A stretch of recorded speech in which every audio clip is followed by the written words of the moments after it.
खेला हो गया। बोला भाई काम तो बचा नहीं और मंगते एंड गए। आने से पहले जाने की तैयारी इसे न क्या कर रहे हैं। अगर भाई सरकार तो बनी को नहीं है और जो टीडीपी और जेडीयू जो है गठबंधन है, यानी कि ये जो सहयोगी दल हैं, ये जान की तैयारी क्या कर रहे हैं, क्योंकि इस तरह की। हेलो, हाँ जी नीतीश जी, हाँ कल शपथ ग्रहण समारोह है। हाँ जी चंद्र बाबू जी, आप ही से बात कर रहा हूँ। अरे अरे सुनिए तो जरा तनिक। हाँ नायडू जी कल शपथ ग्रहण समारोह, अरे वो तो आपकी, अरे हाँ नीतीश जी आप ही से बात कर रहा हूँ। एक मिनट, अरे वो काट गए फोन। हाँ नीतीश जी, हाँ कल शपथ ग्रहण समारोह है, आप आइएगा। हाँ हाँ बिल्कुल बिल्कुल, अरे कोई बात नहीं, वो सारी बातें हो गई। तनिक रुकिए जरा। हाँ जी चंद्र बाबू जी आप ही से बात कर रहा था मैं, फ़ोन क्यों काट दिया आपने? कल शपथ ग्रहण समारोह है, अरे वो तो सारी बातें हो गई थी, कोई बात नहीं। तो भाई कुछ इस तरह की स्थिति है प्रधानमंत्री नरेंद्र मोदी की, क्योंकि स्क्रीन पर जो हम देखने लग रहे हो एक जादुई आंकड़ा पार नहीं कर पाई बीजेपी, यानी कि 272 का जो आंकड़ा है।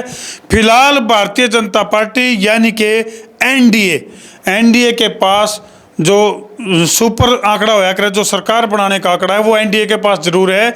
यानी कि एनडीए के जो सहयोगी दल हैं बीजेपी और उसके जो सहयोगी दल हैं, अगर वह मिलकर सरकार बनाए हैं तो बन तो सके है।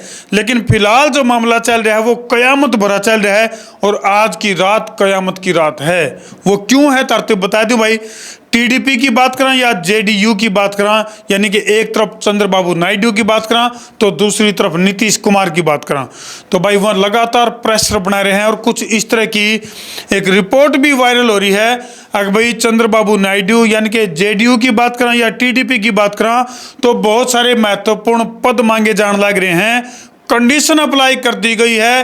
अगर भाई प्रधानमंत्री नरेंद्र मोदी शपथ लेवेंगे तो उसके लिए कौन सी कंडीशन अप्लाई होने लग रही हैं। सारे भाइयों ने राम राम भाई, मैं तारा देसी पत्रकार धर्मू, और इस टाइम की खास खबर तो हम देखने लग रहे हो, खास पड़ताल हम करने लग रहे हैं। इस बार का लोकसभा इलेक्शन काफ़ी इंटरेस्टिंग था। और भाई एनडीए की अगर मैं बात करूं तो हालांकि राष्ट्रपति महोदय द्वारा एनडीए को न्योता तो दे दिया गया है बहुमत साबित करने के लिए, लेकिन उसमें जो अड़चने हैं जो वह कौन सी आज उसके ऊपर बात कर लिया। और भाई टीडीपी और जेडीयू ने किस तरह से भारतीय जनता पार्टी का जाडा चढ़ा रखा है, कौन सी वह खास मांग है, आज उसके ऊपर हम बात करा। उस तो पहले तरतीब बता दें कि जिस तरह पूरे देश में 543 लोकसभा सदस्य हुए हैं, और उनमें अगर मैं बात करूं तो मंत्री परिषद की अगर बात करा तो लगभग 15% जो सांसद हैं वो मंत्री परिषद का हिस्सा बन सके हैं। तो इसे कड़ी में जो चंद्रबाबू नायडू हैं या फिर जेडीयू के जो सुप्रीमो हैं नीतीश कुमार किस तरह का दबाव बना रहे हैं भारतीय जनता पार्टी के ऊपर, और भाई प्रधानमंत्री नरेंद्र मोदी तीसरी बार शपथ लेवें उसके लिए किस तरह का दबाव चल रहा है, उसके ऊपर आज हम बात करेंगे। नंबर एक खास बात, यानी कि फिलहाल जो कि अत्यंत महत्वपूर्ण पद है, जो कि फिलहाल अमित शाह के पास है, गृह मंत्रालय, उसके ऊपर चंद्रबाबू नायडू की नज़र है। और साफ तौर पर कहा है कि भाई यू मंत्रालय आमना चाहिए। इस मंत्रालय की क्या खास बात है वह तरतीब बता दिया।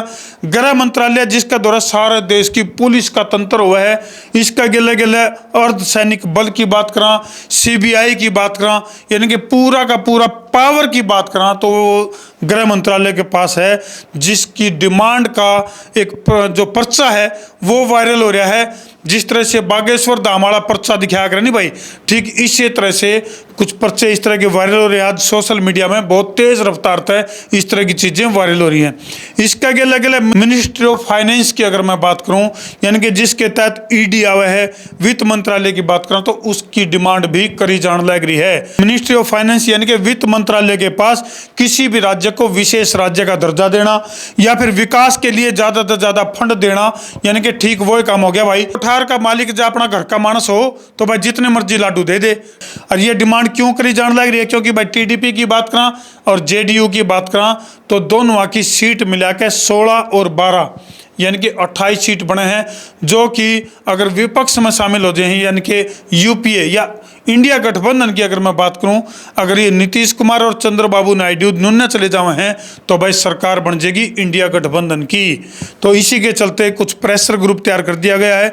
इसका गिला गिला एक और महत्वपूर्ण पद की मांग का जिक्र सोशल मीडिया की सुर्खियां बन रहा है, यानी कि लोकसभा स्पीकर की डिमांड करी जा रही है चंद्रबाबू नायडू के द्वारा। बहुत से दर्शक न्यू सोचते होंगे अब भाई ये तो क्या है, सभापति महोदय है वो ज़्यादा से ज़्यादा न्यू का आग्रह, माननीय बैठ जाइए, माननीय माँ हम आपको बाहर निकाल देंगे, माननीय शांत रहिए। लेकिन भाई तुम याद करो कुछ दिन पहले यहाँ 78 MP सस्पेंड कर दिए थे इसी माननीय ने, यानी कि इन्हीं लोकसभा स्पीकर ने। लोकसभा स्पीकर की अगर मैं पावर की अगर मैं बात करूं तो भाई बहुत ही महत्वपूर्ण पावर जो है लोकसभा स्पीकर के पास होया करे है, जिसके चलते नायडू यानी कि टीडीपी जो है वो चाव है अब भाई ये ओम बिरला के पास फिलहाल ये पद है लोकसभा स्पीकर का, तो जो चंद्रबाबू नायडू की जो पार्टी है टीडीपी चाव है अब ये जो पद है माननीय वाला पद वो इनको मिल जाए। इसका गेले गेले इंफ्रास्ट्रक्चर की अगर मैं बात करूं तो पूरे देश का जो फाइनेंस है, पूरे देश की जो पैसा 22% जो खर्च है वो इंफ्रास्ट्रक्चर पर हुआ है। तो जिसकी यानी कि फिलहाल तो हमने मेरा नितिन गडकरी जो है राजमार्ग की अगर मैं बात करूं या महत्वपूर्ण जो विकास कार्य हैं उनका जो खर्च है वो 22%, बहुत बड़ी रकम हो जाए है पूरे देश का जो फाइनेंस का है, तो उसकी डिमांड भी करी जाने लग रही है। और भारतीय जनता पार्टी इस तरह के जो महत्वपूर्ण पद हैं, चाहे वो गृह मंत्रालय की बात करा या फिर मिनिस्ट्री ऑफ फाइनेंस की बात करा या फिर लोकसभा स्पीकर की बात करा, तो ये पद जो है वो किसी भी हालत में भारतीय जनता पार्टी किसी भी सहयोगी दल को या दूसरे दलों को देना नहीं चाहती। और भाई फिलहाल जो ये तस्वीर बन रही है आने से पहले जाने की तैयारी, इसे न क्या कर रहे हैं अगर भाई सरकार तो बनी को नहीं है और जो टीडीपी और जेडीयू जो है गठबंधन है यानी कि ये जो सहयोगी दल हैं ये जान की तैयारी क्या कर रहे हैं, क्योंकि इस तरह की डिमांड रखी जाने लग रही है। एंटी डिफेक्शन लॉ की अगर मैं बात करूं लोकसभा स्पीकर के पास है, यानी कि दल बदलू कानून। एंटी डिफेक्शन लॉ की अगर मैं बात करूं तो यानी कि सुप्रीम कोर्ट तभी ज़्यादा पावर हो है लोकसभा स्पीकर के पास, यानी कि आया राम गया राम अर्थात दल बदलू विरोधी जो कानून है उसकी जो सबसे ज़्यादा पावर है वो लोकसभा स्पीकर के पास ही उसकी पावर वो है। एक बार पीछे एक पिटीशन दायर करी गई थी जिसमें कि बात आई थी कि भाई क्या सुप्रीम कोर्ट का जो जज है उनके पास कुछ इस डाल की पावर है कि भाई दल बदलू जो विरोधी कानून है उस पर काम किया जा सके, लेकिन जो जस्टिस हैं उन्होंने साफ तौर पर न्यू कह दिया था कि भाई इसकी जो सबसे ज़्यादा जो पावर है वो लोकसभा स्पीकर के पास है। इसका गिला गिला कोई भी महत्वपूर्ण बिल पास करना है, कोई भी मसौदा तैयार करना है, किसी भी मत को ध्वनि मत से पारित करना है, तो बहुत सी काफ़ी सारे जो महत्वपूर्ण जो पावर है वो लोकसभा स्पीकर के पास हुए हैं। और भाई इसका गिला गिला तो उस घटना को भी याद करो, इनके 3 क्रिमिनल बिल पास हुए थे जब अनुशासनहीनता का आरोप में लोकसभा स्पीकर ने कुछ सांसदों को पनिशमेंट देकर और भाई सदन से बाहर काट दिया था। यानी कि बहुत ज़्यादा पावर हुआ है लोकसभा स्पीकर के पास। जिन सांसदों को अनुशासनहीनता का आरोप लगा के बाहर काट दिया, उसके बाद जो सांसद सदन के अंदर आ गए उन्हें का हिसाब तय बहुमत के आधार पर किसी भी बिल को पास करवाने की पावर हुआ है लोकसभा स्पीकर के पास। यानी कि बहुत सी पावर हैं, बहुत सी क्षमताएं हैं जो लोकसभा स्पीकर के पास हुए हैं। तो जिसके चलते टीडीपी की अगर मैं बात करूं तो लगातार मांग करी जाने लग रही है, कंडीशनल मांग करी जाने लग रही है कि भाई जिब हम समर्थन देवांगे, जिब हमारे को मिनिस्ट्री ऑफ फाइनेंस की बात करा, गृह मंत्रालय की बात करा, लोकसभा स्पीकर की बात करा या कई सारे महत्वपूर्ण जो पद हैं उनकी डिमांड करी जाने लग रही है। जाए तो जो है वो टीडीपी यानी कि चंद्रबाबू नायडू चाह हैं अगर भाई लोकसभा स्पीकर का जो पद है वो हमने मिले, इस कंडीशन का आधार पर समर्थन देने की बात लेकर कांड लग रही है।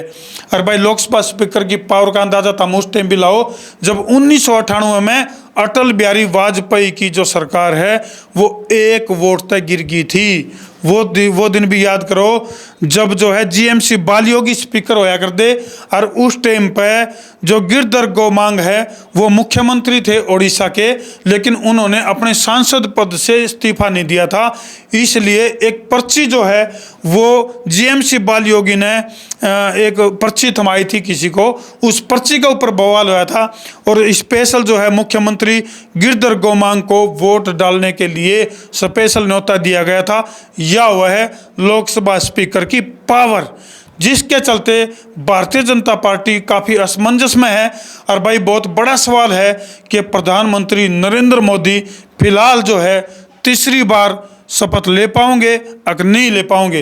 हालांकि राष्ट्रपति महोदय की तरफ से न्योता दिया गया, आज मुलाकात भी हुई है राष्ट्रपति जी से प्रधानमंत्री नरेंद्र मोदी की, जिसमें साफ तौर पर प्रधानमंत्री नरेंद्र मोदी जी ने न्यू कहा है अगर भाई राष्ट्रपति जी ने हमें जो है सरकार बनाने के लिए न्योता दिया है और कल जो है हम अपनी जो पावर है, जो क्षमता है, वो जो है जनता के सामने प्रस्तुत करेंगे, सदन में जो है वो प्रस्तुत करेंगे। तो ये काफ़ी सारी रोचक चीज़ें हैं। एक बात और है, अगर भाई जो मिनिस्ट्री ऑफ फाइनेंस है यानी कि ईडी का जो डिपार्टमेंट है, चंद्रबाबू नायडू क्यों लेना चाहे हैं, इसके पीछे तो हम थोड़ा फ्लैशबैक में जाओ। यानी कि कौशल विकास निगम का एक मामला जिसमें कि चंद्रबाबू नायडू के ऊपर जो मामला चले हुए है, जिसमें कि चंद्रबाबू नायडू को जेल भी हुई, तो वह न्यू चाहे हैं अगर भाई ब्लैक घर की भाई काका लिखनिया, यानी कि वो जो डिपार्टमेंट है वो चंद्रबाबू नायडू का दोहराया जे, तो भाई सारा खेल खत्म, सारा खेला खत्म हो जाएगा। तो भाई फिलहाल कुल मिलाकर कुछ ही डाल की तस्वीर है, बोले भाई काम तो बचा नहीं और मंगते एंड गे। तो यह जो तस्वीरें तो हमने किसी लागे हैं तो हम कमेंट सेक्शन में जरूर लिख दियो। और भाई जो डिमांड करी जान लग रही है, जो वायरल हो रही हैं जो खबरें, अगर भाई इन कंडीशन के आधार पर टीडीपी या जेडीयू यानी कि नीतीश कुमार और चंद्रबाबू नायडू कुछ कंडीशनल आधार पर समर्थन देने की तैयारी में है, तो हमने क्या लगा है कमेंट सेक्शन में जरूर लिख दियो। क्या फिलहाल की जो सरकार बनने जा रही है, फिलहाल तीसरी बार जो प्रधानमंत्री नरेंद्र मोदी जो शपथ लेने जा रहे हैं, क्या वाक्य में डामाडोल रहा होगा मामला या फिर ढंग तय स्थिरता पूर्वक जो सरकार है वो अपना काम कर पाओगी, कमेंट सेक्शन में जरूर लिख दियो। क्या जो इंडिया गठबंधन है उसको सरकार बनाने का मौका मिलना चाहिए, अगर नहीं मिलना चाहिए कमेंट सेक्शन में जरूर लिख दियो। इसका गिले गिले टीडीपी और जेडीयू जो है वो इंडिया गठबंधन की तरफ ही न जाना चाहिए कि नहीं जाना चाहिए, यह बात भी कमेंट सेक्शन में जरूर लिख दियो। और वीडियो न जिला क्या कर दियो शेयर। इस बार का लोकसभा का जो चुनाव है वो काफ़ी रोमांचकारी था। बने रहो संसार क्रांति के गिले। मैं हूँ तारा अपना देसी पत्रकार धर्मू। जय जवान, जय किसान, जय हिंदुस्तान।